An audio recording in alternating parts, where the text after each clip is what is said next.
सारे उपाय करने के बाद भी यदि आपके गुड़हल पर फ्लावरिंग नहीं हो रही है और गुड़हल का पौधा बहुत ही मुरझाया हुआ या पीली सी दिख रही है, ग्रोथ नहीं हो रहा है आपके पौधे की, तो आज के वीडियो में जो उपाय मैं बताने वाली हूँ इसे अभी अगस्त के लास्ट में यदि आप करेंगे तो नवंबर दिसंबर तक आपके गुड़हल में बहुत अच्छी फ्लावरिंग होती रहेगी।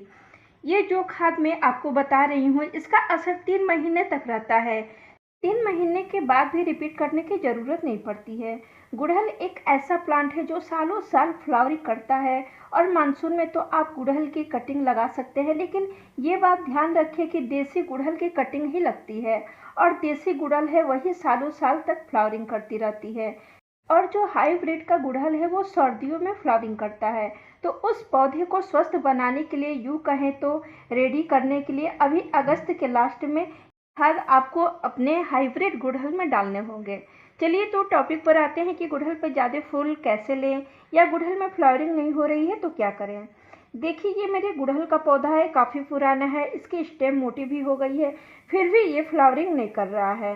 तो आप इसके पत्तियों को उलट पलट कर देख लीजिए कि कुछ फंगस अटैक तो नहीं हुआ है।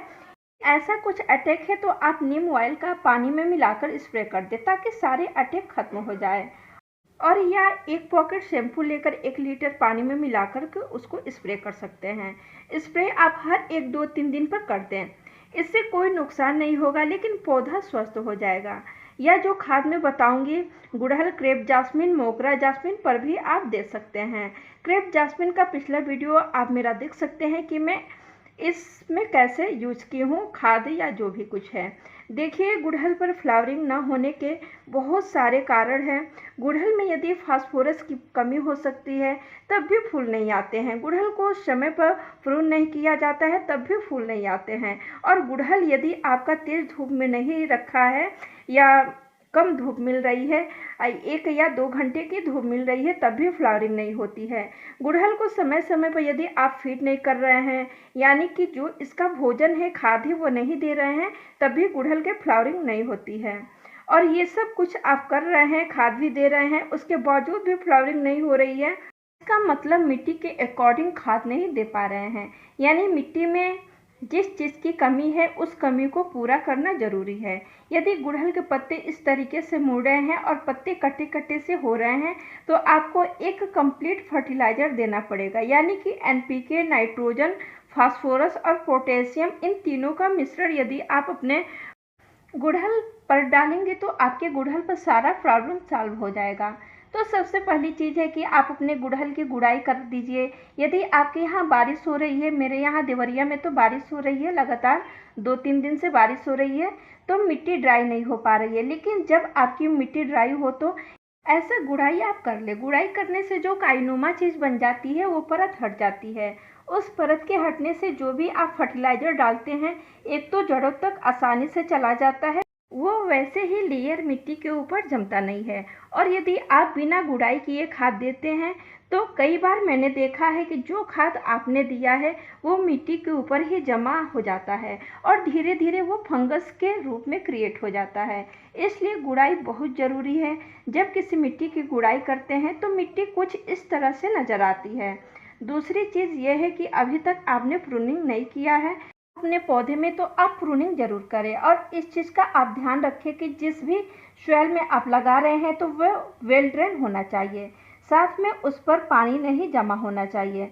गुड़हल के लिए यदि आप सोइल तैयार कर रहे हैं तो आप यदि नॉर्मल मिट्टी लेंगे तो 50% नॉर्मल मिट्टी ले लें और वर्मी कंपोस्ट या कोई भी कंपोस्ट है वो 30% ले सकते हैं और रिवर सैंड आप 15% ले सकते हैं और नीम खली यदि आपके पास हो तो आप 15% ले सकते हैं। इन सबको मिला करके आप अच्छा सा सोइल मीडिया तैयार कर लें। और गुड़ाई, प्रूनिंग और सोइल मीडिया 3 इम्पॉर्टेंट चीज़ मैंने बता दिया है। तो यदि गुड़हल लगा रहे हैं सोइल मीडिया का ध्यान रखें। यदि ज़मीन में लगाना है तो लगाकर चारों तरफ से गुड़ाई करके कंपोस्ट डाल सकते हैं। और जब भी आप कंपोस्ट आपको डालना है तो गुड़ाई कीजिए और गुड़ाई में और फिर कंपोस्ट डालकर ऊपर से नॉर्मल मिट्टी भर दीजिए ताकि कंपोस्ट बह कर के इधर उधर ना जा पाए। अब आपको क्या करना है, आपके पास यदि सरसों की खली है तो 1 बनाना पील और 1 चम्मच सरसों खली को 1 लीटर पानी में भिगो दें। ये आपके 2 गमलों के लिए होगा। बनाना पील और सरसों की खली का कॉम्बिनेशन हमेशा गुड़हल के लिए एक अच्छा फिट होता है और इससे गुड़हल में निश्चित तौर पर 100% अच्छी फ्लावरिंग होने लगती है। मिट्टी की उपजाऊ क्षमता भी बढ़ जाती है और मिट्टी में जो पोटेशियम फास्फोरस की कमी है वो भी पूरी हो जाती है। बनाना पील का जो लिक्विड है ये मिट्टी में नमी बनाकर रखता है, जो कुछ आप खाद दे रहे हैं मिट्टी में होल्ड करके रखता है। इसलिए बनाना पील के साथ जो सरसों की खली देते हैं वो निश्चित तौर पर 3 से 4 दिनों पर उसका रिजल्ट देखने को मिलेगा। और अब ये रिपीट कब करना है, इसे आप 15 दिनों पर रिपीट करेंगे। बीच बीच में बनाना पील वाला लिक्विड फर्टिलाइज़र दे सकते हैं, लेकिन इस खाद को मैं 1 चम्मच डाल रही हूँ। ये आपको 15 दिनों में रिपीट करना है। इसकी मात्रा कुछ ऊपर नीचे होगी, इससे इसका कोई फ़र्क नहीं पड़ेगा, क्योंकि ये दोनों जैविक खाद है, कोई इसमें केमिकल नहीं मिला हुआ है। यदि आपकी मिट्टी ड्राई है तो आप लिक्विड फॉर्म में दे सकते हैं, मिट्टी गीली है तो ड्राई भी दे सकते हैं 1 चम्मच।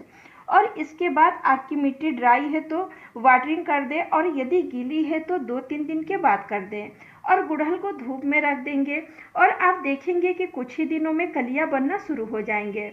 गुड़हल के लिए ये सबसे अच्छा फर्टिलाइज़र होता है और जो सरसों की खली है उसमें फास्फोरस, पोटेशियम की और एनपीके के भी कुछ गुण होते हैं, जिससे आपके पौधे की ग्रोथ बहुत अच्छी हो जाती है।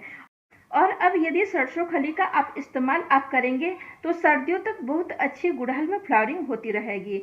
और एक चीज़, आप जब सरसों की खली गुड़हल में डालेंगे तो रूट से हटकर गमले के रिंग के चारों तरफ हम डाल देंगे। तो उम्मीद करती हूँ आज की जानकारी आपको अच्छी लगी होगी। तो राधे राधे, जय श्री राधे।